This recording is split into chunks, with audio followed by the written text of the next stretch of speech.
système de santé en Algérie, c'est le meilleur au monde. Moi, je dirais que c'est faux. Il n'y a pas de système de santé en Algérie. Je dirais même qu'il n'y a pas de SMIC, de volonté populaire, politique, pour édifier un système de santé en Algérie. La santé des personnes ne représente guère un souci, mais parfois on se camoufle derrière la gratuité des soins, alors que la réalité est que la vie humaine est moins chère et les soins sont plus chers. Un des indices de l'inexistence du système de santé, c'est bien, vous l'avez tous remarqué, c'est les quêtes qui sont organisées ici et là par les citoyens, par la société civile, pour récolter le maximum d'argent pour soigner les malades à l'étranger ou instituer en Algérie. Alors les malades galèrent quotidiennement dans les structures de santé. Donc on peut dire que la tutelle est absente.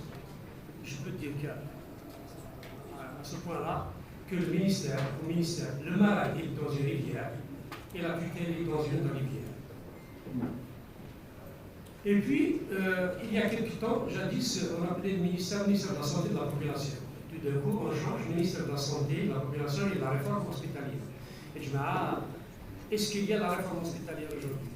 Depuis qu'on a nommé le ministère de la réforme, on a ajouté le concept de réforme hospitalière. Moi, personnellement, je n'ai jamais vu de réforme hospitalière dans le système de santé existant, ce pseudo-système de santé.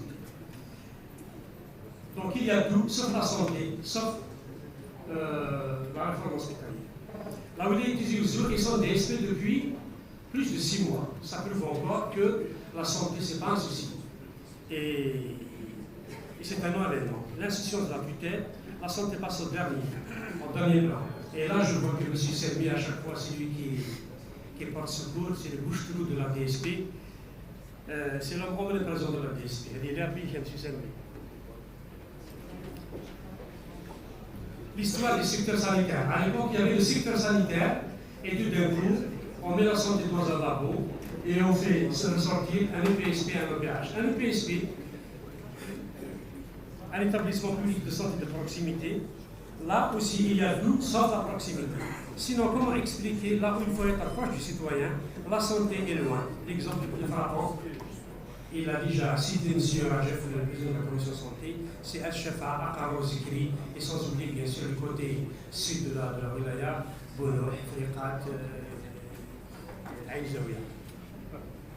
Alors le PH, établissement public hospitalier, structure avec les 5 services de base d'hospitalisation. Le PH est destiné à prodiguer des soins de spécialité, mais hélas, les contraintes ne manquent pas et mettent les praticiens dans des endroits et font de l'EPH une grande salle d'attente. La pandémie Covid a secoué tout le monde, elle a secoué l'Algérie. Mais malheureusement, c'est que ici en Algérie, on n'a pas pu apprendre la leçon de Covid. En prime conclusion, l'état de santé est altéré. L'état de santé est altéré, allant du simple coma vigile jusqu'à l'agonie. Il est nécessaire de rappeler que malgré cet état, le personnel soignant, tout corps confondu, les corps communs et les staffs directionnels continuent à se battre pour donner le maximum de leurs meilleures prestations et prendre en charge les patients malgré les manques tout azimuts. Bravo et nos hommages au personnel de la santé. On ne peut remettre aussi l'apport de la population organisée en tissu associatif, en comité de village et à titre individuel en matière de solidarité et leur présence aux côtés des soignants durant des moments difficiles. Cette population qui a toujours prouvé son attachement aux valeurs ancestrales de solidarité et de vivre en commun, Dieu bénit l'Algérie et les Algériens. Durant les sorties effectuées aux établissements de la santé, beaucoup de contraintes ont été énumérées et la quasi-totalité sont communes et d'autre part, d'autres sont spécifiques et on lutte contre les mêmes contraintes partout. Cela signifie à plus d'un titre l'absence de volonté politique nationale de réforme hospitalière. Les contraintes communes. Je commence par les budgets. Les budgets sont insuffisants, insignifiants. Le fonctionnement est ralenti par manque de crédit. Il n'y a que le titre 1, dépenses du personnel, qui garantit les salaires. Qui garantit, ce sont les salaires. Quelque part dans la chapitre sociale. Le titre 2, la majorité des chapitres sont à la baisse, tel que le chapitre 11, l'alimentation des patients. Les directeurs peinent à lancer les marchés par insuffisance du budget et les dotations ne sont pas proportionnelles ni l'inflation, ni la réalité du prix. Le chapitre 15, acquisition du matériel médical. Ce chapitre est frappé de pauvreté, parce qu'à partir de cette cagnotte, on achète des appareils d'exploration, des fibroscopes, des échographes, des automates de labor, etc. Aujourd'hui, la quasi-totalité des UPH sont dépourvus de l'activité d'exploration par manque de ces moyens. Le chapitre 13, médicaments, toujours insuffisant. Le médicament est le moyen maître dans toutes les structures de santé, du bloc opératoire à haute chirurgie cardiaque jusqu'à la salle de soins. Dans un village de ville. La quasi-totalité aussi des structures sont endettées auprès de la PCH qui détient le monopole en livraison de médicaments. Le PH d'Azazga à lui seul, 500 milliards de dettes de santé. Au CH, il dit 700 milliards. Au dernier conseil d'administration. Le chapitre 7, le parc auto, sa dotation aussi est dérisoire. Aujourd'hui, aucun hôpital ne peut acheter une ambulance. Tous les hôpitaux souffrent de manque d'ambulance. Le chapitre 8, entretien et réparation des infrastructures. Là aussi, un véritable casse-tête. Toutes les structures, sans exception, nécessitent des réhabilitations, mais le chapitre n'est jamais doté d'une cagnotte suffisante. Les photoprises lors des sorties témoignent bien de l'état de vétusté avancé des bâtiments. Parfois, et comme en 2019-2020, je crois, une cagnotte pour programme de réhabilitation est répartie, mais l'impact n'est ni visible ni palpable. C'est des sommes dérisoires. Moi, personnellement, j'ai été choqué par l'état de l'appartement de certains polycliniques, par exemple, de Kizitnina, le PSP de Wassif, le Harzoun, et d'autres polycliniques telles que Mkira. Alors, pour la polyclinique de Frihat, qui est une polyclinique à démolir, qui est là, qui doit être démolie, je me demande à quand la reconstruction de nouvelles polycliniques dans ces localités. Pour finir, sachez que sur le plan budget, il n'y a eu jamais de réflexion et ne reflète jamais la réalité des besoins exprimés par les directeurs. Et maintenant, l'option, c'est le budget programme. Moi, personnellement, j'y crois pas, tant que le contraire paraît encore loin. Les contraintes liées au fonctionnement de l'organisation. Là, je veux dire encore une fois, c'est le fait de l'absence d'un système de santé dans la plupart de nos villes, souvent on trouve deux pavillons d'urgence, un pavillon d'urgence de PSP, un autre pavillon d'urgence à l'EPH. Ils sont souvent mitoyens, l'exemple de Frapponsat, Xit, Asfon, Bourne et Azazga. Alors que le PSP doit assurer une soin de proximité, et là, à l'opposé, on trouve des localités lointaines dépourvues de structures, même s'il existe, ils sont fonctionnels dans la logique, à l'exemple de la commune de Chakaj et de Jassou. Une inégalité de répartition des salles de soins dans les villages. Dans certaines communes, tous les villages sont dotés de salles de soins, quelques-unes sont fermées par manque d'infirmiers et parfois, c'est un aide-soignant, franchement diplômé, qui est affecté. Vous avez 2 minutes en plus. Alors donc, une inégalité de répartition des salles de soins dans les villages.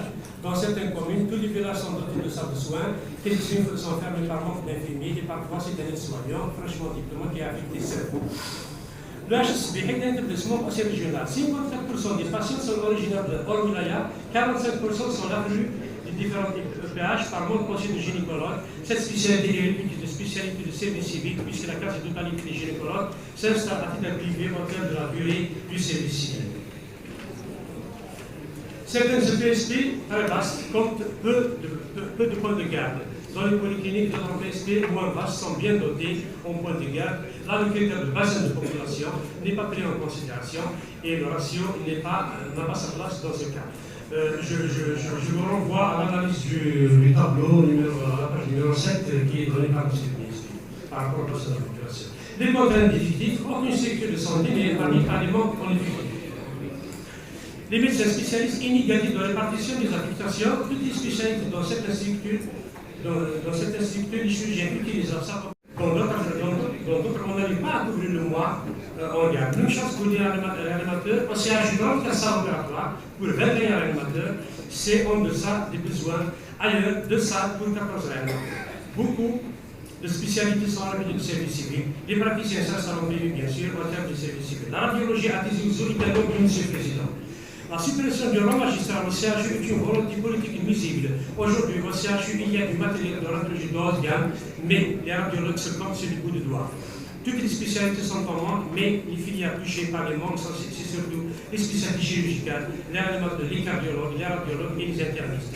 Les médecins généralistes dans les EPSP sont aussi l'élément manquant, sachant que cette catégorie représente le pivot dans les pavillons des urgences. Certainement, c'est ce manque qui fait que beaucoup de polycliniques sont aujourd'hui sans point d'urgence.